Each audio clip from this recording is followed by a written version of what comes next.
আজকের special dinner কারকল fry, ভাত, শসা, স্যালাড, ডাল, আর এদিকে পোস্ত বাটা, ঝিঙে আলু পোস্ত সবজি বা তারপর এখানে পুরো ডালের স্পেশাল ডাল বানানো, ডাল আছে,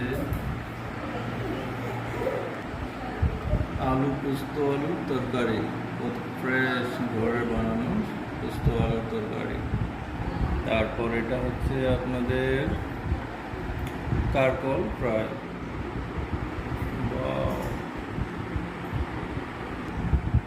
তারপর এই হচ্ছে খাবার থালি। এই খাবারের পর এদিকে আবার সিজনাল ফ্রুট, আম আর শসা। কি দারুণ আজকের ডিনারটা! বাহ!